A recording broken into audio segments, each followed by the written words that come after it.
அனைத்து இந்திய அண்ணா திராவிட முன்னேற்ற கழகம் பாரதிய ஜனதா கூட்டணி ஏற்பட்டிருக்கிறது. என்னைக்கு அனைத்து இந்திய அண்ணா திராவிட முன்னேற்ற கழகம் பாரதிய ஜனதா கூட்டணி வந்ததோ அன்னைக்கே ஸ்டாலினுக்கு தூக்கம் போச்சு.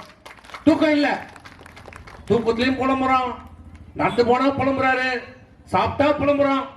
பாரதிய ஜனதா கட்சி, பாரதிய ஜனதா கட்சி, பாரதிய ஜனதா கட்சி. என்னடா பாரதிய ஜனதா கட்சி? என்ன ஆபத்து? இந்தியாவை ஆண்டு கொண்டிருக்கிற 11 ஆண்டு காலம் ஆண்டு கொண்டிருக்கிற பிரதமர் முதல் நரேந்திர மோடி இன்னைக்கு இந்தியா மட்டுமல்ல உலகத்தை திரும்பி பார்த்திருக்கிற வைத்திருக்கிற ஒரு தலைவர் நரேந்திர மோடி. பாகிஸ்தானுக்குள்ளேயே சென்று அடித்து நொறுக்கிய பிரதம மந்திரி பாரதிய ஜனதா கட்சி. இன்னைக்கு தலைவர் பிரதமர் நரேந்திர மோடி. என்ன தகுதி இருக்கிறது பாரதிய ஜனதா பற்றியும் அண்ணா திமுக பற்றியும் மோடியை பற்றியும் பேசுவதற்கு உனக்கு என்ன தகுதி இருக்கிறது? என்ன தகுதி இருக்கிறது? என்னடா அதிகாரம் இருக்குது உனக்கு?